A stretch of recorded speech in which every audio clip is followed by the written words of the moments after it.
आज हमारे साथ एक ऐसे शख्स जिनका बहुत लंबा परिचय है और देश उनको जानता है, लेकिन फिर भी मैं समझता हूं डॉक्टर विक्रम सिंह साहब का तारुफ, उनका परिचय, उनका इंट्रोडक्शन, वैसे वो इसके मोहताज नहीं है, लेकिन ये वो समय होते हैं जब दुनिया को और देश को, आने वाली जनरेशन को पता होना चाहिए कि हमारे पूर्वजों ने क्या किया है, और जो लोग हम टेलीविजन पे देखते हैं आखिर उनका क्या प्रोफाइल है, वो कहां से आए हैं, कैसे आए हैं, क्या किया है। विक्रम सिंह साहब 1974 बैच के आईपीएस ऑफिसर हैं। आपने दुनिया की सबसे बड़ी police organisation Uttar Pradesh police को as a director general lead किया है। आप सब जानते हैं कि उत्तर प्रदेश में 1,90,000 पुलिसकर्मी हैं, आपने उसको डायरेक्ट किया। डॉक्टर विक्रम सिंह साहब security, man management, crisis resolution team, building values, ethics, इस सब के ऊपर बोलते रहे हैं, लिखते रहे हैं। आपने प्रयागराज, जिसे पहले इलाहाबाद यूनिवर्सिटी कहते थे, वहां से एमएससी की, और इकोलॉजी में पीएचडी आपने कुमाऊं यूनिवर्सिटी से की। और इस वक्त डॉक्टर प्रोफेसर विक्रम सिंह साहब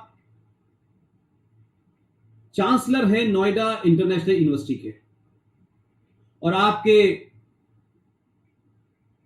ऑनर में एक नहीं कई अवार्ड आपको मिले, जिसमें 1986 और 88 में प्रेसिडेंट मेडल फॉर गैलेंट्री उनको मिला, और आपका नाम लिम्का बुक ऑफ रिकॉर्ड में भी है। 2014 में आपका नाम वहां आया, और यह नाम आने की वजह थी कि doctor Vikram Singh is the most highly decorated police officer के तहत उनका नाम दर्ज है। मुझे खुशी है कि आज विक्रम सिंह साहब ने हमारी रिक्वेस्ट को एक्सेप्ट किया, और आप जानते हैं कि उनका पर्सपेक्टिव, उनका अंदाज बिल्कुल अलग है। जब वो बोलते हैं तो ये लगता ही नहीं कि हिंदुस्तान का कोई पुलिस ऑफिसर बोल रहा है, क्योंकि पुलिस की जो छवि पिछले कई सालों में इस देश में बनी है, उसमें ऐसे ब्रिलियंट लोग कम ही देखने को मिलते हैं। यह देश धन्य है कि ऐसे लोग हैं, और इसलिए भी बहुत इंपॉर्टेंट है कि जब देश एक राजनीतिक और सामाजिक करवट बदल रहा है, ऐसे में बहुत सारे गाइडेंस की जरूरत होती है, लीडर्स की जरूरत होती है। विक्रम सिंह साहब अपने तर्कों से, अपने रेफरेंसेस से किसी को भी निरुत्तर कर देते हैं। हम सब जानते हैं कि देश के अंदर तरह तरह की शक्लों में, तरह तरह के मुखौटों में एक के बाद एक कोई ना कोई देश विरोधी ताकतें कुछ न कुछ करती रहती हैं। हमने देखा कि 2014 में सरकार बदलने के बाद किस तरीके से बहुत सारे एमपी और एमएलएज ने एक चिट्ठी साइन करके अमेरिका भेजी। फिर दुनिया के अंदर कहा गया कि साहब एक आदमी हिंदुस्तान में ऐसा आ गया है जो खूनी है और ये है और वो है। धीरे धीरे जैसे जैसे वो सेटल होते गए, वैसी वैसी देश के अंदर और विदेशी ताकतों से मिलकर उनके खिलाफ षड्यंत्र होते रहे, और किस तरीके से वो इनकाउंटर इशरत जहां का हुआ, फिर सोहराबुद्दीन का हुआ, फिर उसके बाद में दिल्ली में बहुत सारी चीजें हुई। और अभी हम ये देख रहे हैं कि 2014 से लेके मई 2021 के बीच में एक शख्स जिसका नाम नरेंद्र मोदी है, जो एक विचार है, जो एक शख्स नहीं है, जो एक सोच है, और वो भारत को उसकी खोई हुई पहचान, उस सनातन की पहचान, हमारे आदर्श मूल और परंपराओं की रक्षा के लिए बहुत कुछ कर रहे हैं, जिससे इस देश में हजारों करोड़ों गद्दारों को यह बात बहुत पच नहीं रही है। और तरह तरह से एजेंडे के तहत कभी शाहीन बाग होता है, फिर दंगे होते हैं, फिर चुनाव जीता जाता है, फिर किसान आंदोलन होता है, फिर उसके बाद में कोरोना आ जाता है, फिर बंगाल का चुनाव जीता जाता है, और फिर अभी हाल में जो सोशल मीडिया है, उस सोशल मीडिया के ऊपर जो डॉक्यूमेंट होते हैं, उनको जब बाहर आते हैं तो उनको टूल किट का नाम दिया गया है। लेकिन मुझे ऐसा लगता है, विक्रम साहब से मैं जानूंगा, पूछूंगा हिस्टोरिकल बैकग्राउंड में, कि ये टूल किट जिसे हम आज नाम दे रहे हैं, ये टूल किट हम जैसे लोगों के लिए तो पिछले 20-25 साल से अलग अलग शक्लों में था। ये व्यवस्था में था, ये जुडिशरी में था, ये संसद में था, ये विपक्ष में था, ये हर जगह था। अब तो उसके धीरे धीरे वो बेनकाब हो रहे हैं और इस बेनकाब करने में विक्रम सिंह साहब का नाम सबसे ऊपर होगा। मैं दावा देना चाहता हूं प्रोफेसर डॉक्टर विक्रम सिंह साहब को कि वो इस इशू के लार्जेस्ट कॉन्टेक्स्ट को देश को बताएं और क्या इसका इंपैक्ट होगा और देश, सरकार और भारत राष्ट्र के नागरिक कैसे इसका मुकाबला कर सकते हैं। विक्रम सिंह साहब, प्लेटफॉर्म इज ऑफ योर्स। धन्यवाद पुष्पेन जी, आपने बड़ी कृपा की कि मुझको मौका दिया इतने उम्दा और इतने वाइब्रेंट प्लेटफॉर्म पे उपस्थित होने का। इस प्लेटफॉर्म पे आना एक खुशकिस्मती है और मेरी खुशकिस्मती है कि आज आपने ये अवसर मुझे प्रदान किया। बड़ी कृपा आपकी।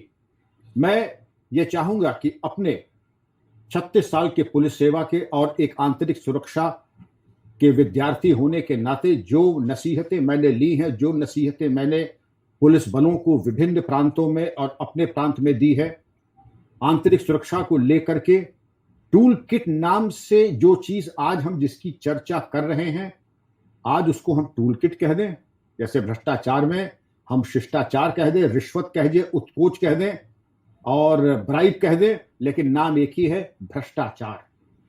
टूल किट अगर हम कह दें तो इसकी चर्चा आज से नहीं, हजारों साल पहले अगर पौराणिक काल में जाए तो महाभारत में शकुनी का एक उदाहरण आता है। जिन लोगों ने महाभारत देखी है उसमें शकुनी कहते हैं, भांजे कूटनीति एक अस्त्र है, इसका इस्तेमाल करना सीखो और वाणी के विन्यास से भी ये भी कूटनीति है। अपने दुश्मन से भी जब बात करो तो ऐसे बात करो कि जबान से शहद घुली हुई निकलना चाहिए। चाइना का जो एक्सपर्ट है और आज पूरे चीन का नहीं विश्व का माना जाता है, Sun Tzu, the art of war, जिसका एक बहुत बड़ा मोनोग्राफ है और इंपीरियल वॉर कॉलेज से लेकर के लंदन स्टाफ कॉलेज तक सैंडर्स और वुलिच के मिलिट्री एकेडमी में सन त्सू की जो टीचिंग्स हैं वो पढ़ाई जाती हैं। आर्ट ऑफ वॉर में सन त्सू कहते हैं कि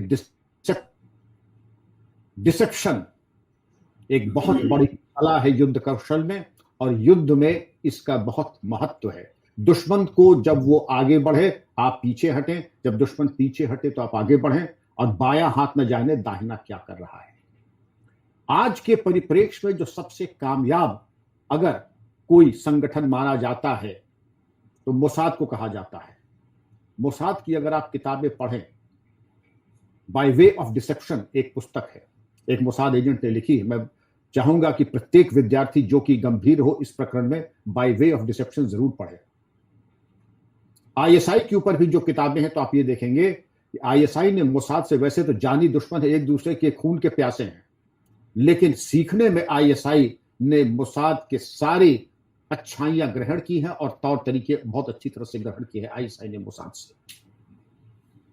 और इसको अगर आप देखें भ्रम की स्थिति, सेकेंड वर्ल्ड वॉर में आप आए, डॉक्टर गोइबल्स जो हिटलर के सूचना मिनिस्टर मंत्री थे, प्रोपेगेंडा मिनिस्टर, उन्होंने ऐसी कौन सी चीज नहीं इस्तेमाल की भ्रम की स्थिति उत्पन्न करने में, चाहे फॉल्स प्रोपेगेंडा हो, चाहे दैवी संपदा से बताना कि जर्मन दैवी संपदा से विभूषित हैं, या नॉस्ट्रडेमस की जो भविष्यवाणियां थी उनको अपने तरीके से तोड़ मरोड़ करके पैम्फलेट के रूप में फ्रांस, इंग्लैंड और हर जगह पे उसकी बौछार कर दी, जिससे लोगों में भ्रम की स्थिति उत्पन्न हो जाए।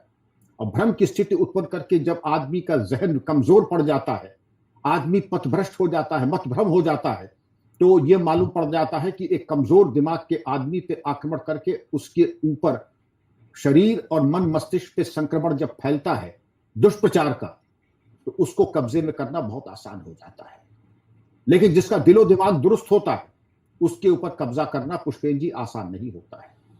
तो भ्रम फैलाना, आजकल एक चर्चा चल रही 1971 के बाद हम आ जाए, जब बांग्लादेश का वॉर चल रहा था, 4th generation war, 5th generation war, information warfare, propaganda warfare, IW पे हम आ जाए। अब हम आ जाते हैं जो ग्रॉस आज की हमारी चीज है, इंफॉर्मेशन वॉरफेयर, प्रोपेगेंडा वॉरफेयर और सोशल मीडिया प्लेटफॉर्म्स पे इनका क्या महत्व है। आज आपने देखा होगा कि 54 करोड़ लोग व्हाट्सएप पर हैं भारत में, इसके अलावा 36 करोड़ लोग ट्विटर पे हैं, करोड़ों लोग और प्लेटफॉर्म्स पे हैं। इनका जो कब्जा है फेक न्यूज और डीप फेक न्यूज का, हम और कुछ पढ़े या ना पढ़े, अगर एक आप औसत भारतीय का आप सोशल मीडिया इंटरैक्शन देखें तो ये बताया जाता है, सामाजिक वैज्ञानिक ये कहते हैं कि लगभग एक औसत भारतीय 2 घंटे सोशल मीडिया प्लेटफॉर्म्स पे रहता है। ये तब है जबकि हमारे यहाँ ब्रॉडबैंड फैसिलिटीज गांव में नहीं है। ये तब है जबकि स्मार्टफोन्स हमारे यहाँ उनकी बहुत सीमित एक संख्या है। लेकिन ये सोशल मीडिया एक ऐसा औजार मिल गया है हमारी सरकार को भी, दुष्प्रचार करने वालों को भी और राष्ट्र विरोधी तत्वों को भी। स्थिति बिल्कुल ठीक है। अगर हम देश प्रेम की बात करना चाहें, अगर हम जो अच्छे कार्य शासन प्रशासन कर रहा है उसकी बात करना चाहें, तो हमें पूरा मौका है, पूरा अवसर है। सोशल मीडिया के माध्यम से हम इसको कर सकते हैं। आप 2 चीजें प्रासंगिक होंगी अगर आप देखें, मैं आपका ध्यान आकृष्ट करना चाहूंगा। आपने सोहराबुद्दीन एनकाउंटर, इशरत जहां एनकाउंटर की बात की। जी जी जी जी। यह सर्वविदित है कि ये लश्कर तैयबा के ऑपरेटिव्स थे। यह सर्वविदित है कि डेनिस कोलमैन हेडली ने अपने इकबालिया बयान में इनका नाम लिया था। यह सर्वविदित है कि इशरत जहां की ऑबिट्यूरी पाकिस्तान के अखबारों में निकली थी। नमाज जनाजा की सूचना पाकिस्तान के अखबारों में दी थी। लेकिन हमारे यहां उसके अलमबरदार ऐसे थे कि इशरत जहां बिहार की बेटी हो गई, उसके लिए लोग रोने वाले पैदा हो गए साहब। हमारे कश्मीर में जो हमारे अफसरान और कर्मचारी मारे जाते हैं उनके लिए कोई रोने वाला नहीं है। बाटला हाउस में जो शातिर अपराधी आतंकवादी मारे जाते हैं उनके लिए बाल्टी बाल्टी आंसू बहाने वाले लोग हैं। इसके अलावा आजमगढ़ में सराय मीर को तीर्थस्थान बना दिया लोगों ने। पूरा मालूम पड़ रहा स्वर्गीय अमर सिंह से लेकर के जो बयानबाजी शुरू हुई यहां पर शीर्षस्थ नेताओं की, मुझे तो ऐसा लगा कि कहीं ऐसा ना हो कि हम लोग बिल्कुल अप्रासंगिक इररिलेवेंट हो जाए। पुष्पेन जी ये बहुत बड़ी गलती कर दी महेश चंद्र शर्मा ने, स्वर्गीय शहीद महेश चंद्र शर्मा ने, जो अपनी जान दे दी। बहुत बड़ी गलती की महेश चंद्र शर्मा ने। हमें उस बीच में ये लग रहा था कि वाकई बहुत बड़ी गलती हुई, महेश चंद्र शर्मा ने जाकर के जो वहां जान दे दिया, क्योंकि उनके लिए एक आंसू किसी ने नहीं बहाया। एक रिहाई मंच है यहां पर। रिहाई मंच का काम ही यही कि जहां पर देशद्रोही पकड़े जाएं तो उनके नाम खड़ा होकर के आंदोलन प्रदर्शन धरने कहें और कहें गिरफ्तार करें। इंफॉर्मेशन वॉरफेयर की ताकत को समझें और देश के दुश्मनों ने इसको पकड़ करके इसको एक नए स्तर पे पहुंचा दिया है। इंफॉर्मेशन वॉरफेयर में पुष्पेन जी पाकिस्तान हमसे बहुत आगे जा चुका है। अगर आप याद करें कि नॉन स्टेट एक्टर्स की परिभाषा कहां से आई है, FATF के ऊपर शिकंजा किस राष्ट्र के ऊपर कसा जा रहा है? पाकिस्तान के ऊपर। नॉन स्टेट तथाकथित एक्टर्स दुनिया को तबाह कहां से हो रहे हैं? पाकिस्तान से हो रहे हैं। और कश्मीर में उसको जो दूसरा रंग देख करके जो एक तौर तरीका बना लिया गया है कि नॉन स्टेट एक्टर्स और यहां पर होम ग्रोन टेररिज्म है, ये सिर्फ इंफॉर्मेशन वॉरफेयर का सबसे घृणित और दूसरा रूप है। पाकिस्तान से हमें शिकायत नहीं पुष्पेन जी, हमें पाकिस्तान तो हमारा दुश्मन है और दुश्मनी निभाना भी हम जानते हैं। दुश्मन के दांत तोड़ देना, चारों खाने नहीं आठों खाने चित कर देना हमको मालूम है कैसे किया जाता है। लेकिन हम उनका क्या करें जो वहां जाके उनके टुकड़ों पे पलते हैं, उनकी एम्बेसी की दावतों में जाकर के दुम हिलाते हुए लार टपकाते हुए पहुंच जाते हैं। क्षमा कीजिएगा मेरी बातें कुछ अपरिमार्जित से होती जा रही हैं, मैं थोड़ा इतिहास में जाऊंगा जिससे कि जरा मूड ठीक हो जाए। इसका इस्तेमाल छद्म युद्ध का औरंगजेब ने खूब भरपूर किया था। गलत सलत चिट्ठियां बना करके एक दूसरे के नाम की उनको बरामद करवा देना, एक दूसरे को लड़वा देना, औरंगजेब का यह षड्यंत्र कूटनीति इंफॉर्मेशन वॉरफेयर औरंगजेब ने बखूबी किया। छत्रपति शिवाजी महाराज के साथ भी और छत्रपति शिवाजी के खिलाफ राजपूतों के खिलाफ भी। सर जदुनाथ सरकार की अगर आप किताब पढ़े, औरंगजेब मास्टरपीस है, लेकिन सर जदुनाथ सरकार को आप प्रिस्क्राइब नहीं कर सकते क्योंकि उन्होंने जो कटु सत्य है, मैं 4 लाइन सुना रहा पुष्पेन जी जो उन्होंने शुरुआत में कहा है। By the very theory of its origin the Islamic state is a theocracy. By the very theory of its origin, the Islamic State is a theocracy wherein the true king is God. Allah Mian. Zille Subhani. Wherein the true king is God and the earthly king merely his shadow. Zille Subhani जो हम कहते थे बादशाह सलामत को, shadow of God. And in such a state, to be a non-believer is no better than to compound with treason. और ऐसे राज्य में जो इस्लामिक स्टेट हो वहां पर गैर इस्लामी होना ये देशद्रोही से होना कम नहीं। ऐसी किताब कौन पढ़ने को कहेगा? सज्जुना सर का कौन पढ़ेगा? रोविला थापर को पढ़ा जाए। अब ऐसे लेखकों की कहानी पढ़ी जाएगी जो समझौतेवादी है। सर जदुनाथ सरकार की किताबें अगर एक बार हर भारतीय के लिए मैं समझता हूं कि कंपलसरी होनी चाहिए शिवाजी और औरंगजेब पढ़ना, उनको मालूम पड़ जाएगा क्या जुल्म हमारे गुरुओं पे किए गए, क्या जुल्म मराठों पे किए गए, क्या षड्यंत्र रचे गए। ये तो छत्रपति शिवाजी महाराज का भला हो कि उन्होंने नाको चने चबवा दिया मुगलों को। By the very theory of its origin, the Islamic State is a theocracy wherein the true king is God and the earthly king is merely his shadow. And in such a state, to be a non-believer is no better than to compound with treason. Islamic state में non Muslim होना ही देशद्रोही होता है। यह sir Jadunath सरकार ने 1950 में लिखा था, आज की बात नहीं है, 50 की बात है ये। लेकिन सर जदुनाथ सरकार को हम लोगों ने अपने पाठ्यक्रम से बाहर कर दिया, क्योंकि जो बातें उन्होंने कही थी ओरिजिनल कही थी, बिना लाग लपेट के कही थी। और इसलिए सर जदुनाथ सरकार का अब महत्व नहीं है। अब ऐसे ही लेखकों की जो जेएनयूज के उपसंस्कृत के पले बढ़े हैं, उन्हीं की किताबें, उन्हीं की विचारधारा वही ज्यादा प्रचलित रहेंगी।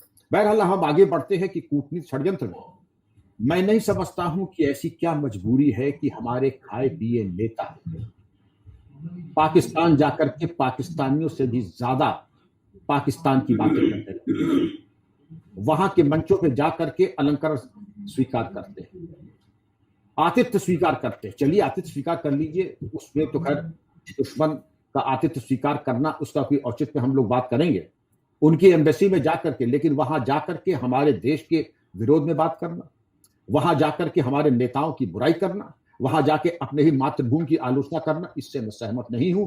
और मैं संस्तुत करूंगा पुष्पेन जी, ऐसे लोगों के ऊपर लेखा जोखा होना चाहिए जो पाकिस्तान स्पॉन्सर्ड लोगों की आतिथ्य स्वीकार करके, उनकी स्कॉलरशिप लेकर के, उनके 5 स्टार 7 स्टार आतिथ्य स्वीकार करके अमेरिका जाना, वहां जाके तथाकथित व्याख्यान देना। व्याख्यान ऐसा व्याख्यान नहीं होगा, बस जाकर के रेलवे स्टेशन और एयरपोर्ट की चर्चा कर देना, और इसके अलावा वहां पर क्या खाया क्या पिया, जिसको कहना चाहिए कि दर्जा 2 पेडेस्ट्रियन लेक्चर जाकर के दे के चला आना, और उसके एवज में जाकर के भारी धनराशि ऑनरेडियम में लेना।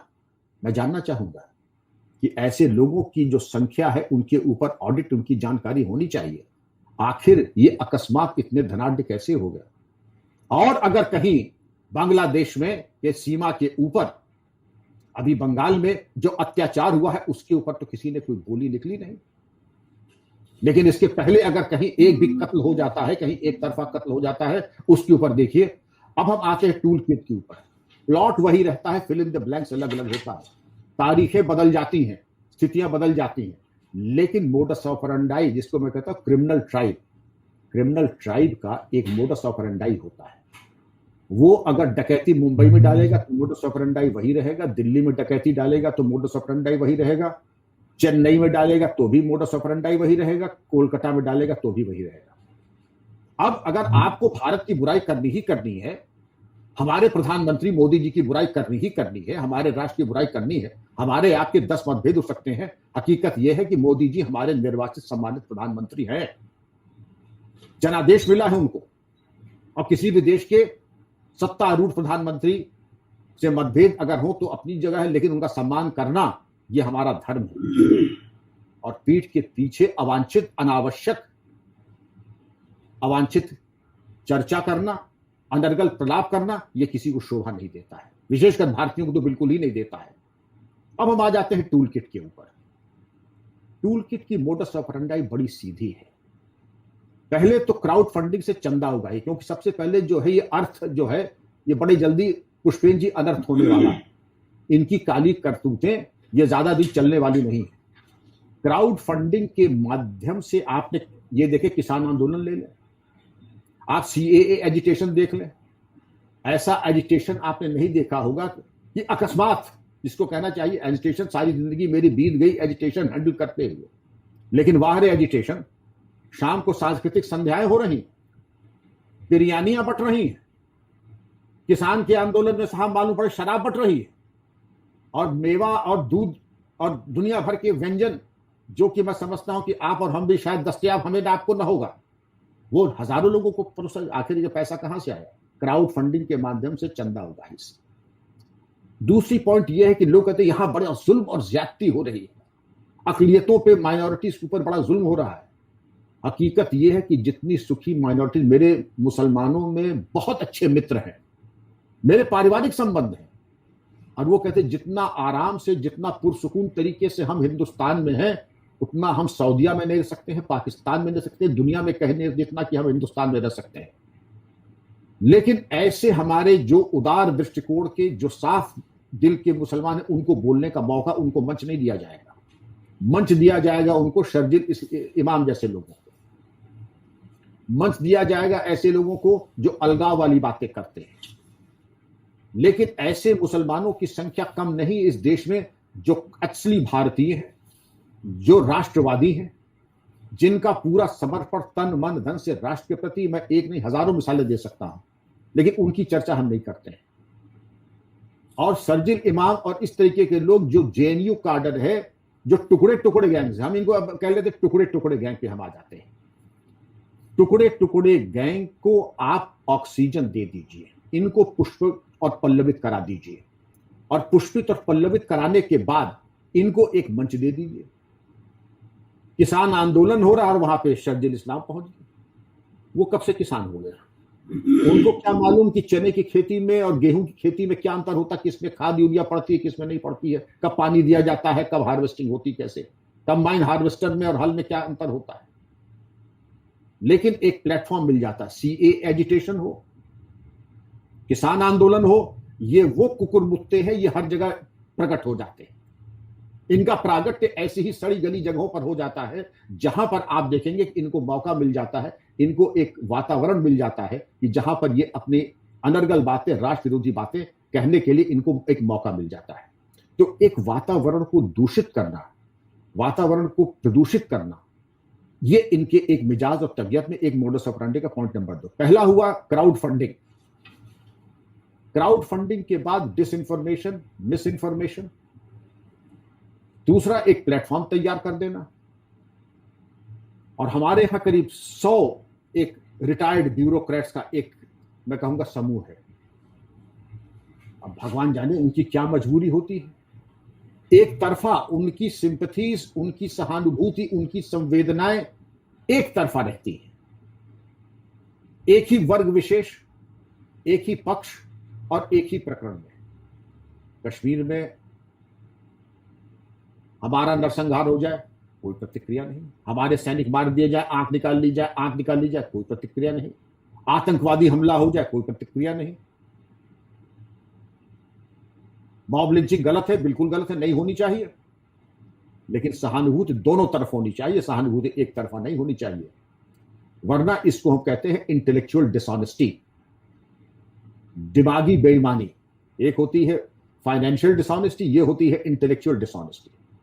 आपकी सारी संवेदना एक तरफा है, तो हम तो ये भी कहें कहीं ऐसा तो नहीं कि आपने कोई समझौता कर लिया है कि आप चिट्ठी बना करके भेजने के लिए, अवार्ड वापस करने के लिए, और इसके ऊपर अनुसंधान होना चाहिए पुष्पेंद्र जी की जो अवार्ड वापसी गैंग है, अवार्ड के साथ साथ कुछ भत्ते भी मिलते हैं। जो भत्ते मिलते हैं, क्या आपने भत्ते रोक लिया, आपने लेना बंद किया कि नहीं किया? आपने यह जनता को दिखा के प्रेस कॉन्फ्रेंस करके आपने कहा कि हम अपने अवार्ड वापस करते हैं। 3 बार अवार्ड वापसी हो चुकी है पिछले 5 सालों में। और मैं जानना चाहूंगा क्या एक ने भी अपने भत्ते लेने से इनकार कर दिया कि भत्ते तो लेते जा रहे हैं, लेकिन अखबार में हमने देखा कि हमने अवार्ड वापस कर दिया। अगर आपने अवार्ड वापस कर दिया तो आपको भत्ते लेना भी, नैतिकता यह है कि आपको अवार्ड भी नहीं लेना चाहिए। फिर उसके साथ जो भत्ते हैं, अलाउंसेस हैं, ऑनरेरियम है, वो भी आपको नहीं लेना चाहिए। लेकिन मुझे मालूम नहीं, लेकिन मुझे पूरा विश्वास है कि ऐसा व्यक्ति ढूंढना मुश्किल होगा जो जिसने भत्ते लेने से इनकार कर दिया हो। अब हम आते हैं चिट्ठी लिखने पे। वही एक गिरोह है, और गिरोह में कह रहा हूं मुझसे वरिष्ठ भी हैं, बहुत लोग हैं, लेकिन मैं ये जरूर कहता हूं कि मेरे मन में आपके प्रति अब कुछ सम्मान और निष्ठा नहीं बची है, क्योंकि मैंने जब देख लिया निष्ठा आती है आपकी ईमानदारी से, वरिष्ठता से नहीं आती है। वरिष्ठता से ठीक है, मैं कोई असम्मानजनक बातें नहीं कहूंगा, लेकिन जो सम्मान जिसमें ऊंचे पद पे रखता था, वो स्थान आपने खो दिया है। क्योंकि अगर आप दोनों तरफ से या हर प्रकरण में आपकी सहानुभूति और आंसू बहते तो मैं आपको सलाम करता। आपने एक तरफा तरीके से बहाया, ये इनका है। एक ब्यूरोक्रेट्स का समूह, एक आइकॉनिक लोग हैं। जो आइकॉनिक लोग हैं वो एक्टर एक्ट्रेसेस भी हो सकते हैं, फिल्म स्टार्स हो सकते हैं, स्टेज वाले हो सकते हैं, राइटर्स हो सकते हैं। तमाम राइटर्स हैं ऐसे, तथाकथित बुद्धिजीवी हैं। और लिट फेस्ट इसका एक बहुत बड़ा उदाहरण है। लिट फेस्ट के तमाम जो क्रियाशील लोग हैं, आपने देखा होगा CAA एजिटेशन में जाकर के नुक्कड़ नाटक प्रस्तुत किया करते थे, नशिस्त किया करते थे, मुशायरे होते थे। साहब, ऐसा आंदोलन मैंने नहीं देखा कि शाम को पूरा भाव भंगिमा वातावरण बदल जाता था। वहां पे बिल्कुल मालूम पड़ता था जैसे एक रूरल मेला, दिल्ली हाट का दूसरा भाग 2 चल रहा है वहां पर CAA एजिटेशन। ये आखिर फंडिंग कहां से आती थी? क्राउड फंडिंग से पैसा आया। आपने भी सुना होगा कि PFI से 120 करोड़ रुपए आए थे, क्राउड फंडिंग से पैसे आए थे। वरना एक दिन कोई खिला सकता है, 2 दिन खिला सकता है, 3, लेकिन महीनों महीनों हजारों लोगों को, और choicest of food, choicest of जो कवि और जो शायर आने के लिए 50-50 हजार रुपए लेते हैं। मुझे मालूम है वो निःशुल्क नहीं आए होंगे, पूरी फीस ली होगी, TADA लिया होगा। ये आंदोलन हवा में नहीं होता, वैक्यूम में नहीं होता पुष्पेन जी। इसके जो खर्चे थे किसने उठाए थे? और अगर खर्चे उठाए थे तो इसकी जिम्मेदारी कोई लेगा कि नहीं लेगा? बहरहाल PFI के बारे में तो ED जांच कर रही है, अच्छी बात है। पूरे एजिटेशन की रूपरेखा इंटेलिजेंस के रडार पर है, अच्छी बात है। लेकिन पुष्पेन जी, मैं ये कहूंगा कि टूल किट को आपने, जब मैं आप कह रहा हूं तो मैं गवर्नमेंट के ऊपर कह रहा हूं कि जब किसान आंदोलन हुआ था, मेरी बहुत संवेदनाएं और सिंपैथीज थी किसानों के साथ। खुद भी किसान का बैकग्राउंड था। लेकिन 26 जनवरी के बाद जो घटनाएं हुई, सारी सिंपैथी समाप्त हो गई उसी दिन से। कि जिसने तिरंगे का सम्मान नहीं किया, जिसने हमारे राष्ट्रीय पर्व का सम्मान नहीं किया, मैं उसका सम्मान नहीं करता। एक सैद्धांतिक बात है। और इस चीज के पीछे जाना पड़ेगा कि उनको किसने मौका दिया कि लाल किले पे जाके चढ़ाई करके तिरंगा उतार के आपने दूसरा झंडा लगाया है। इसके पीछे कौन सी ताकतें थी? और इन ताकतों का अनावरण होना बहुत आवश्यक है। इसके साथ ही पुष्पेन जी, अगर आप गौर करें कि 26 जनवरी के बाद भी आज आंदोलन चल रहा है। यही आंदोलन पहले भी चले हैं, यूपी के लोग हैं ये, मैं ज्यादा बड़ी बात नहीं कर रहा, पता लगा ले। यही आंदोलन जब यूपी में चले थे, ऐसे हालात पैदा हो गए थे, तो ये आंदोलन कैसे खत्म हुआ? मैं अपनी बात को इस प्रकरण में किसान में समाप्त करता हूं। आप क्यों नहीं समाप्त कर रहे? अब आप कह रहे हैं कि हम पार्लियामेंट जाएंगे। अभी तो 26 जनवरी का ट्रेलर आपने देखा, क्या आपने कहा कि हम अपने ट्रैक्टर को टैंक बना देंगे? अभी तो आपने कहा कि हम पार्लियामेंट को जाएंगे और हमारा आंदोलन चलेगा 2024 तक। इसका मतलब आंदोलन नहीं, आपके तो इरादे दूसरे हैं। फिर तो आप पॉलिटिक्स कर रहे हैं, फिर आप आंदोलन नहीं कर रहे हैं, फिर तो आप पॉलिटिक्स कर रहे हैं। इस संक्रमण काल में, पैंडेमिक काल में, आपको मालूम है किसानों की मौत हो रही है और आपके धरना स्थल पे गैंग रेप तक हो गया है। क्या आंदोलन को आगे बढ़ाने का कोई औचित्य है? अब सारी बातें अगर हम टूल किट पे आ जाए तो आपके प्रतिशत आपके सामने आ जाएगा। Crowd funding, retired bureaucrats, disinformation, social media के माध्यम से भ्रम की स्थिति उत्पन्न कर देना, इंडियन वायरस कह देना, इंडियन वर्षन वायरस कह देना, जो लाशों का निस्तारण हो रहा है, नहीं हो रहा है। पुष्पेन जी, आपसे ज्यादा दुनिया मैंने देखी है। ऐसी भयावह स्थिति न आपने देखी होगी न मैंने देखी होगी। जो सरकार सीमित संसाधनों से कर सकती वो कर रही है। हो सकता है कहीं कुछ त्रुटियां रह गई हैं, लेकिन वो त्रुटियां हमारी हैं, हमको ही उसको देखना है। हम उन लाशों के ताबीज बना करके कनॉट प्लेस में और 11th बुलेवा में और नाइट्स ब्रिज में उसके ताबीज बना के बेचने का हमें कोई हक नहीं है। और वही हमारा करने का मंसूबा था, इन लाशों के ताबीज बना करके, इनकी कफनों के ताबीज और मोमेंटोज बना करके हम पूरी दुनिया में उसका प्रचार प्रसार करें। इतनी निर्लज्जता, इतनी बेहयाई भी मैंने अपने जीवन में नहीं देखी थी। अब आ जाइए टूल किट के किस तरीके से हम भ्रम की स्थिति उत्पन्न करेंगे। डॉक्टर गोयबल्स ने कहा था सेकेंड वर्ल्ड वॉर में कि एक ही झूठ को जब 100 बार बोलोगे तो वो सच हो जाएगा। तो एक ही झूठ को जब 100 बार 100 तरीके से बोला जाएगा, 100 दिशाओं से बोला जाएगा, तो पुष्पेन जी वही सच मालूम पड़ने लगता है। वो एक भ्रम की स्थिति ऐसी आ जाती है कि लोग उसको पहले झूठ, फिर कहते हैं कि नहीं नहीं, कुछ सम्मोहन की स्थिति उत्पन्न हुई, सम्मोहन के बाद भ्रम की स्थिति उत्पन्न हुई, भ्रम के बाद वो कह देते हैं कि हाँ नहीं, कुछ तो सच्चाई है इसमें। एक ही झूठ को 100 बार बोलने से वो मालूम पड़ने लगता है कि एक बार एक महानायक कहता है कि ये लाल दंतमंजन लगाइए, आपके दांत वज्र की तरह हो जाएंगे। अरे महानायक, तुम्हारे दांत तो वज्र की तरह हुए नहीं। महानायक ने दिन में 4 बार कहा, तो एक बार हम भी बना लेते हैं, हम भी लाल दंतमंजन मंगा लेते हैं। लाल दंतमंजन आ गया, आधा काम तो वैसे ही पूरा हो गया। उसके बाद महानायक ने जब 3 महीने लगातार कहा, तो ये भ्रम की स्थिति बिल्कुल पुख्ता हो जाती है, क्योंकि महानायक ने कहा हमने मंगा लिया लाल दंतमंजन, तो लाल दंतमंजन ही जो है सबसे सर्वश्रेष्ठ दंतमंजन है। वो झूठ एक सच में परिवर्तित हो गया। वही चीज आज हम लोग प्रैक्टिस में ला रहे हैं पुष्पेन जी, एक ही झूठ को 10 जगह से। और उसके पीछे क्या सत्ता लोग, रजनीश ने कहा था, वाक्य थोड़ा अपरिमार्जित है, क्षमा कीजिएगा, राजनीति मनुष्य की सबसे नग्न अवस्था है। राजनीति पहले भी मैंने देखी है, मैंने बहुत अच्छी राजनीति देखी है, ऐसे लोगों को देखा है जो महामानव देव तुल्य हैं। ऐसे ऐसे राजनीतिक मैंने देखा था कि जो खादी के अलावा उन्होंने कोई कपड़ा स्पर्श नहीं किया।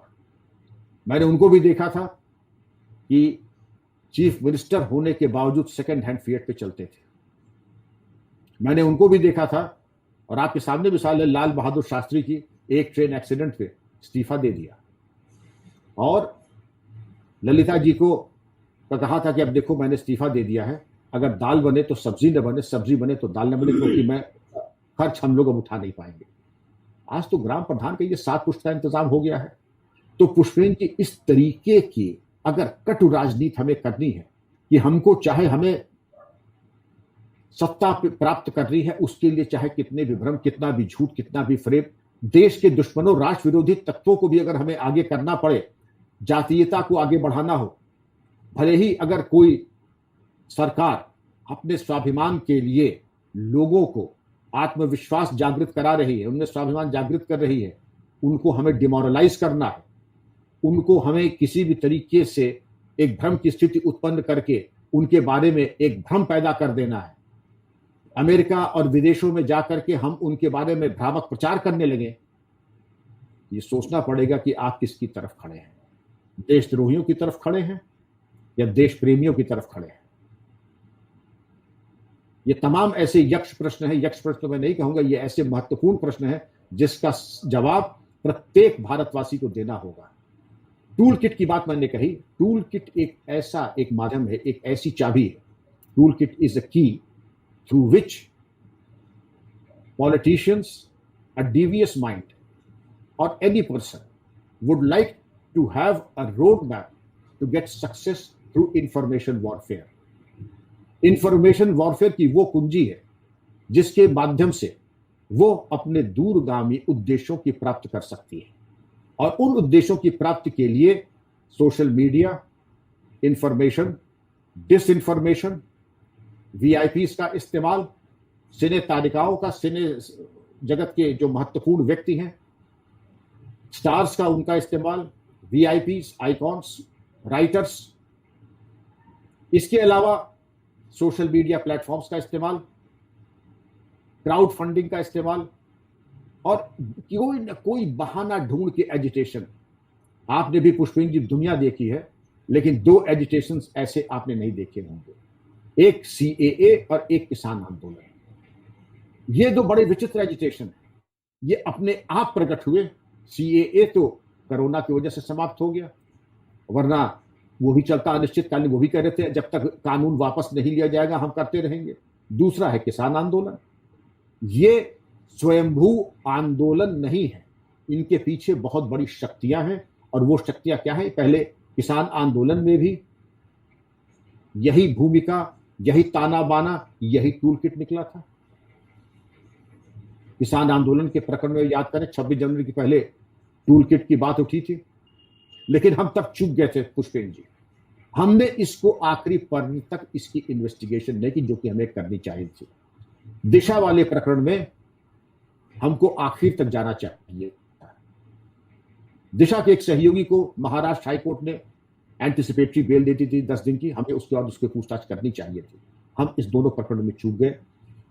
हम समझे कि 26 जनवरी के बाद इजराइल एम्बेसी के बाहर एक विस्फोटक मिल गया था, हम उसमें बिजी हो गए, लेकिन उस टूल किट के हमने भली भांति उसको आखिरी लेवल तक नहीं ले गए। और आप याद करें पुष्पेंद्र जी, दिशा के सहायता, सहयोग और समर्थन में कितने लोग उतरे थे और क्या कारण था उतरने का? क्या कारण था दिशा के सहयोग में उतरने का? कोई अगर गलत काम करता है क्या गिरफ्तार नहीं होता है? मैं आईपीएस अफसर हूं, डीजी स्तर का अधिकारी हूं, लेकिन मेरे ऊपर 3 बार कत्ल के मुकदमे चले हैं। ऐसा नहीं कि मैंने कोई कत्ल किया था, लेकिन जो एनकाउंटर हुए थे उसके ऊपर लोग सुप्रीम कोर्ट गए, सीबीआई ने जांच की, बाद में बाइज्जत बरी भी हुआ। और एक मैं बता दूं टूल किट की मिसाल, जो रिटायरमेंट के बाद आपको याद होगा 2008 में ट्रिपल ब्लास्ट हुए थे उत्तर प्रदेश में, लखनऊ, फैजाबाद और बनारस। इंडियन मुजाहिदीन ने किए थे, यूपी एसटीएफ ने गिरफ्तार किया। मेरे रिटायरमेंट के 5 साल बाद एक टेररिस्ट जो पेशी के लिए बाराबंकी जा रहा था, लूह खा के पुष्पेंद्र जी मर गए, लूह खा करके। जैसे आपने मुझे आज बड़ी कृपा करके आदेश दिया है कि मैं आपसे 2 शब्द आपसे विचार विमर्श करूं, मैं हरिद्वार गया था एक व्याख्यान देने, स्वामी विवेकानंद विचार मंच के ऊपर एक व्याख्यान देने, स्वामी विवेकानंद के जन्म दिवस के अवसर। मैं तारीख बता दूं, शायद 22 फरवरी थी। जब व्याख्यान खत्म हो, देखा पूरा मीडिया बाहर खड़ा है, हम समझे कि शायद मेरे इस्तेकबाल में खड़ा होगा। हमने कहा बताइए कैसे? उनका साहब सुना आपके ऊपर कत्ल का मुकदमा लिख गया था। हमने कहा भाई आपसे सुन रहा हूं, कहा? उनका साहब बाराबंकी में, वहां पे टेररिस्ट मर गया। उनका मैं कोई अमेरिका का प्रेसिडेंट हूं या आईएसआई चीफ हूं कि यहां हरिद्वार में बटन दबाया और बाराबंकी में कोई मर जाए? मैं रिटायर्ड आदमी, बुढ़ा आदमी, ऐसा मैंने कौन से काम? और साहब वो तो बात की बात है, लेकिन वो मरा और उसके परिवार ने कहा कि इसके पीछे एसटीएफ की टीम, तत्कालीन डीजी विक्रम सिंह, तत्कालीन एडीजी बृजलाल जो राज्यसभा के सांसद हैं, उनका नाम है, और नामजद एफआईआर हम लोगों के खिलाफ हुई। ऐसा अंधेर आपने नहीं सुना होगा। इंफॉर्मेशन वॉरफेयर का कमाल तो देखें। अब मैं इसको प्रैक्टिकल दिखा रहा हूं। भ्रम ऐसा कि साहब देखिए कितने गरीब दिली थे। विक्रम सिंह वहां हरिद्वार में बैठे, बृजलाल कहीं और थे दिल्ली में, एसटीएफ के जवान, लेकिन हम लोग नामजद कत्ल का मुकदमा हम लोगों के खिलाफ। और रिहाई मंच जिसका मैंने नाम लिया, जीपीओ लखनऊ में बैठ के आंदोलन। देखिए साहब, इस आदमी को जो चोट लगी, विक्रम सिंह ने लाठी ही लाठी मारी, अपने मन से कहीं का ताना बाना बुन करके। एक रिटायर्ड आईपीएस अफसर, नाम नहीं लूंगा क्योंकि मेरे वरिष्ठ नाम लेना ठीक नहीं होगा, वो भी आंदोलन पे बैठ गए। ये आंदोलन चला जीपीओ पे करीब 40 दिन। 40 दिन ये कहा कि गिरफ्तारी होनी चाहिए। तो एक ग्रुप ने जा करके वहां टूल किट के भ्रम की स्थिति उत्पन्न की, मुकदमा लिखा दिया।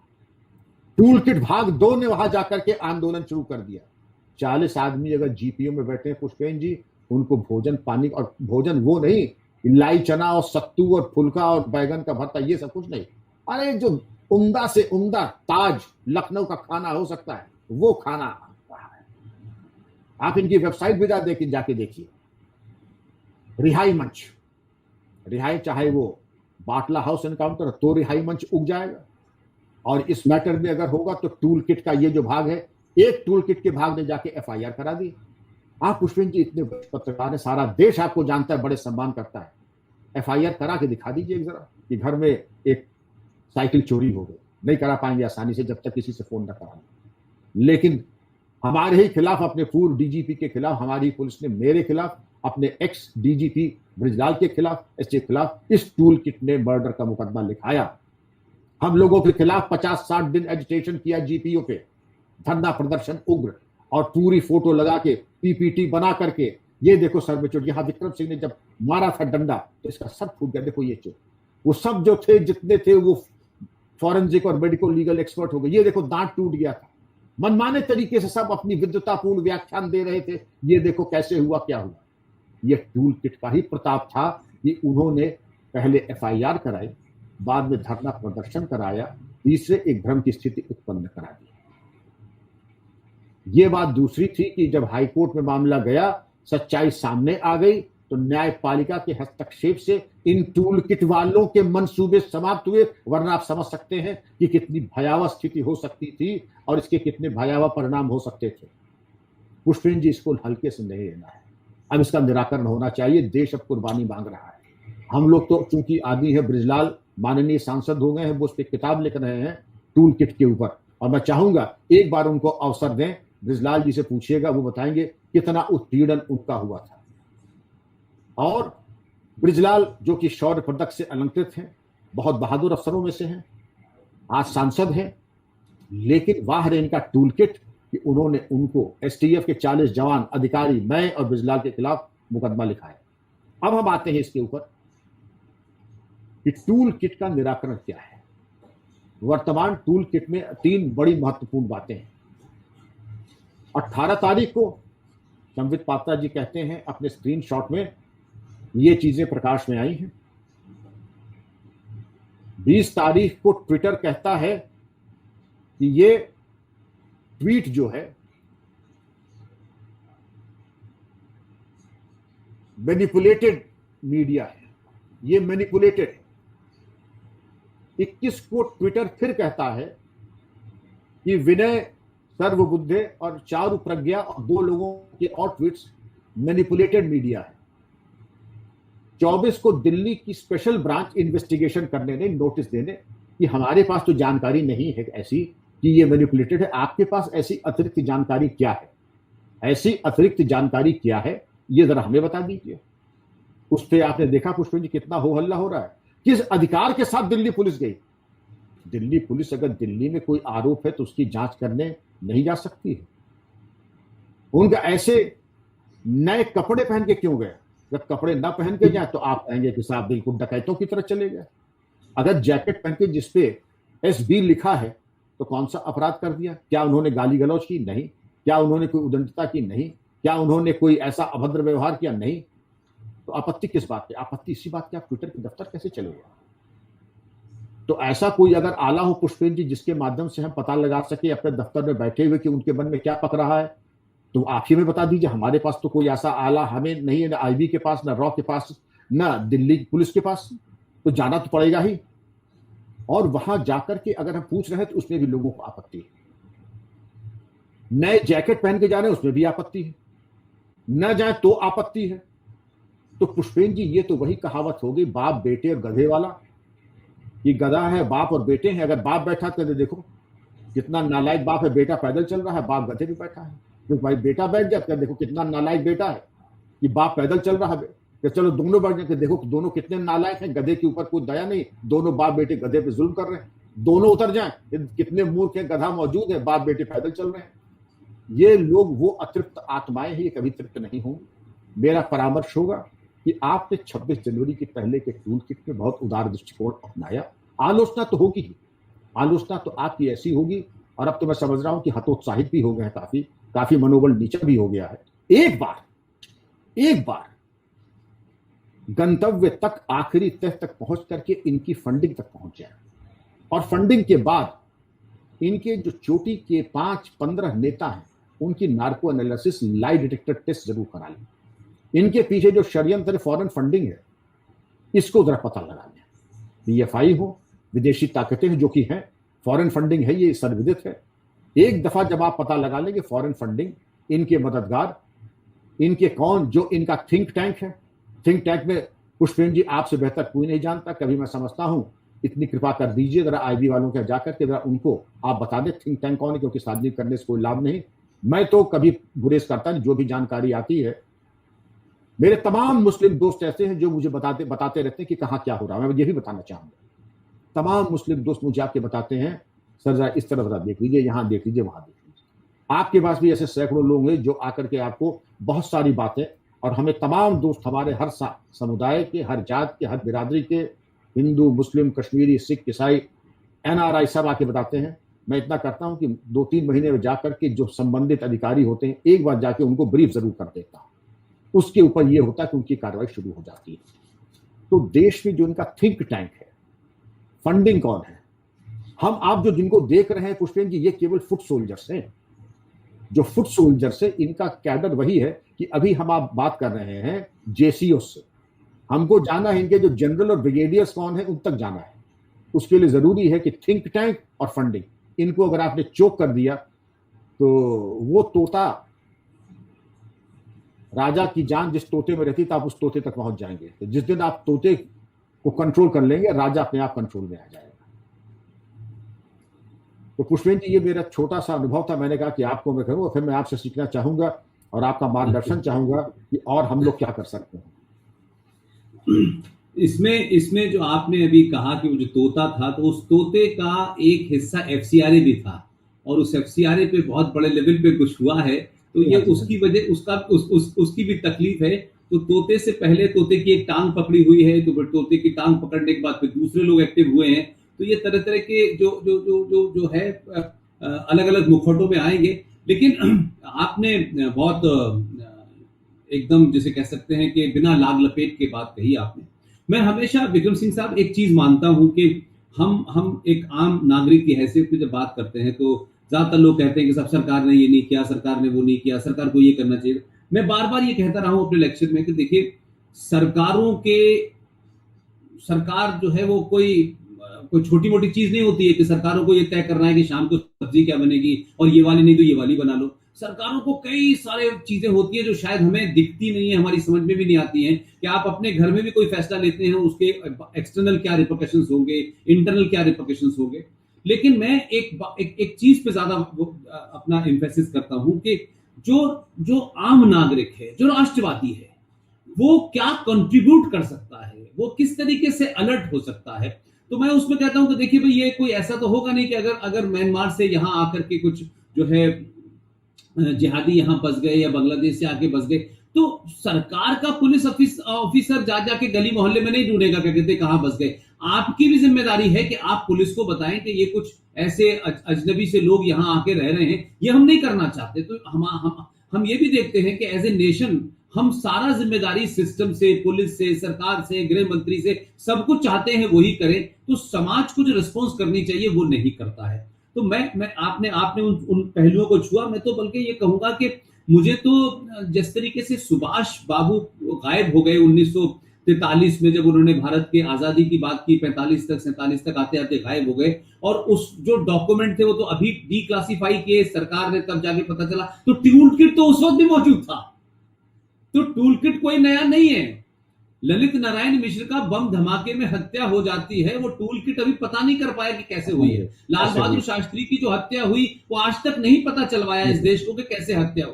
तो मैं मानता हूं कि ठीक है, आधुनिक दुख है तो आप उसे एक नया नाम दे दें, लेकिन एक आम नागरिक जिसका जीवन इन लोगों के कारण खतरे में है, सरकार के लोग सरकारी अमले में रहते हैं, सिक्योरिटी में रहते हैं, लेकिन इस टूल किट से हजारों लोगों की जो आमदनी थी वो बंद हुई, उसका क्या होगा? आप बताएं, 3-3, 4-4 महीने ये पूरा नेशनल हाईवे इन्होंने बंद करके रखा और वहां से आना जाना बंद हो गया। उस आम नागरिक क्या करे ऐसे में, जब सरकार की अपनी बाधाएं हो, सरकार अपने हिसाब से सोचे कि कब एक्शन करना है, कब नहीं करना है, कितना करना है, जो हम बंगाल में भी देख रहे हैं, जो और जगह देख रहे हैं। तो सरकार के इत्र किसी आम नागरिक को इस सिचुएशन में कैसे बिहेव करना चाहिए, मैं ये चाहे आप इस पे 5 ही मिनट बोले, लेकिन इस पे जरूर बताएं, क्योंकि सब लोगों का मेरे पास ये आ रहा है कि आप बताएं हमें क्या करना चाहिए। हम सरकार से कहते हैं सरकार को उसको तह तक जाना चाहिए, ये करना चाहिए, ये करना चाहिए, लेकिन सरकार तो अपने हिसाब से करेगी। सरकार के साथ हम तो ये बोल बोल के सरकार तक चाहते हैं कि हमारी बात पहुंचे और सरकार को कोई नया एंगल हमारी बात से मिलता हो। आपने जितनी बातें कही उसमें बहुत सारे आपने एक तरह से क्लू दिए हैं, आपने भी उसमें एक बताया कि कहां कहां कर सकती है सरकार। लेकिन सरकार है, सरकार का अपना एक तरीका होता है, सरकार का अपना एक चरित्र होता है, लेकिन हम उस सरकार नहीं कर रही, इसलिए जो एक आम नागरिक का दम घुट रहा है वो कैसे इससे बाहर निकले, वो जरूर बताइए। पुष्पेन जी, जैसे आपकी मनोदशा हमेशा रहती है, आप और मैं कभी अपने को असहाय और कमजोर नहीं समझा है, कभी अपने को असहाय नहीं समझा, हेल्पलेस नहीं समझा है। आप अगर देखें कि किसी को भी कामयाबी मिली है, हाईवे जाम हुआ, उसके पीछे एक पीआईएल हुई, यह बात दूसरी है कि उसका समाधान तब हुआ जब वाकई आंदोलनकारी हट गए थे। लेकिन जो समाधान आया कोर्ट से वो यही आया कि पब्लिक एक्सेस को अवरुद्ध करने का किसी को कोई अधिकार नहीं है, और वो पीआईएल सरकार ने नहीं की थी, आपकी तरह हमारी तरह जनता के एक व्यक्ति ने की थी। तो आपके सामने न्यायपालिका से सहायता लेना पीआईएल के माध्यम से, कई बार मैंने खुद लिया, कई बार दिलवाया है लोगों से। तो आपके सामने 2-3 माध्यम है, अगर आप चाहते हैं न्यायपालिका के पास जाकर के 2-3 चीजें आप कर सकते हैं। पहली चीज, आरटीआई की सूचना प्राप्त करना, जरा इसके बारे में थोड़ा हाथ साफ कर लें। ये बहुत ही सरल, बहुत ही कम पैसे में, नेग्लिजिबल पैसे में पीआईएल कैसे की जाती है, एडवोकेट से या एडवोकेट के समूह से कोई संपर्क कर लें, नहीं हो तो आपसे हमसे संपर्क कर लें। पीआईएल जहां हो सकती है वहां जरूर करनी चाहिए। तीसरी चीज, जैसे आपने संकेत दिया, इलीगल माइग्रेंट्स कहां आते हैं, रोहिंग्यास कहां आके रहते हैं, उनकी क्रिमिनल एक्टिविटीज क्या है, कबाड़ी वगैरह बंद करके और दूसरे भेष में आकर के रात को बर्बरी करना, इसके अलावा दूसरे छद्मवेश में तांत्रिक आदि बंद करके और अवांछनीय गतिविधियों में रहना, इनकी सबकी सूची बना करके अपने पुलिस अधीक्षक या पुलिस कमिश्नर को एक ईमेल कर दें बिना अपना नाम खोले हुए। अगर आपके संबंध है तो आप अपना नाम खोल सकते हैं, नहीं खोलना चाहें तो एक बिना नाम खोले आप इसकी सूचना संबंधित पुलिस अधीक्षक, पुलिस कमिश्नर को दे सकते हैं, और देना चाहिए भी, क्योंकि ये लोग जो है ये स्लो पॉइजन की तरह हैं, ये दीमक की तरीके से है। ये रोहिंग्यास, ये अवांछनीय व्यक्ति, राष्ट्र विरोधी तत्व, ये जहां जहां भी अगर आपको देखिए इनकी गतिविधियां, चाहे ये कबाड़ी के रूप में रहें, चाहे ये फेरी वाले के रूप में रहें, चाहे ये इस तरीके के तांत्रिक आदि के रूप में रहें। वैसे तो तांत्रिक वगैरह की ये जो विद्या है ये इनके यहाँ मान्य नहीं है, लेकिन जितने भी 90% ये तांत्रिक वांत्रिक हैं, ये सब रोहिंग्यासी हमें दिखाई पड़ते हैं या इलीगल बांग्लादेशी माइग्रेंट दिखाई पड़ते हैं। तो इनके बारे में अगर जानकारी मिलती है, इनकी अवांछनीय गतिविधियों के बारे में इनकी सूचना दी जाए, और जिन लोगों ने दिया कार्रवाई भी हुई, छापे भी पड़े। लेकिन मैं इससे आपको सावधान भी करना चाहूंगा कि पहले अपनी पहचान, अपना नाम, अपना पता गोपनीय जरूर रखें। गोपनीय तरीके से आप इसकी सूचना दे सकते हैं, व्यक्तिगत भी दे सकते हैं, मोबाइल फोन सबके अब आजकल सब डिस्क्लोज्ड हैं, आप उस पर दे सकते हैं। और अगर आप समझते हैं कि अधिकारी जिससे आपका संबंध इस प्रकार का है, व्यवहारिक है, प्रैक्टिकल है, फंक्शनल है, तो आप उनसे अपना नाम डिस्क्लोज करके भी दे सकते हैं, लेकिन पूरी सावधानी, अपनी हिफाजत करते हुए। मैंने आपको बताया आरटीआई का इस्तेमाल करें, जिससे कि जब आपके सामने जानकारी प्राप्त हो जाए तो आप संबंधित विभाग को शिकायत कर सकते हैं। अतिक्रमण हो रहा हो, अतिक्रमण के साथ साथ अगर लोगों ने अपने नाजायज अड्डे बना लिए हो। नंबर 3, आरटीआई के बाद उसी सूचना के माध्यम से हम पीआईएल कर सकते हैं। गोपनीय सूचना हम पुलिस और इंटेलिजेंस विभाग को दे सकते हैं लोकल लेवल के ऊपर। ये तमाम संसाधन हमारे पास हैं जिसके माध्यम से हम कार्य कर सकते हैं। अब हम आते हैं कि जो हमारे सोशल ग्रुप्स होते हैं, मैं ये नहीं कहता हूं कि आप किसी पॉलिटिकल एक्टिविटी में, अगर आप पॉलिटिकली ओरिएंटेड नहीं है तो आप करें। अगर आप ओरिएंटेड हैं तो जरूर कीजिए, आपको प्लेटफॉर्म मिल चुका है अगर आप पॉलिटिकली एक्टिव हैं। लेकिन अगर पॉलिटिकली एक्टिव नहीं है, तमाम ऐसे प्लेटफॉर्म्स हैं जिनके की ज्वाइन करके आप पीआईएल, सोशल सर्विस और इसके अलावा जन जागरण कर सकते हैं और करना चाहिए। ये अगर इसके लिए अलग प्लेटफॉर्म अगर होगा तो मैं आपको और बताना चाहूंगा कि कम्युनिटी पुलिसिंग का एक एक्सपेरिमेंट हर जगह चल रहा है, और कम्युनिटी पुलिसिंग एक बहुत व्यवहारिक है। आप किसी भी, मैं समझता हूं कि एक प्रॉपर लेवल के ऊपर पुष्पेंद्र जी जाकर के इस पे काम करना चाहिए। थानाध्यक्ष के लेवल से शुरू करके अगर आप जाए एसीपी, डीसीपी लेवल तक, और अगर जहां पे पुलिस कमिश्नरेट नहीं है तो additional SP, deputy SP level तक आप जा सकते हैं, जिसको कहते हैं सर्कल ऑफिसर, और एसपी लेवल तक। जरूर आपकी बातें संजीदगी से ली जाएंगी, सीरियसली ली जाएंगी, और उस पर कार्रवाई भी होगी।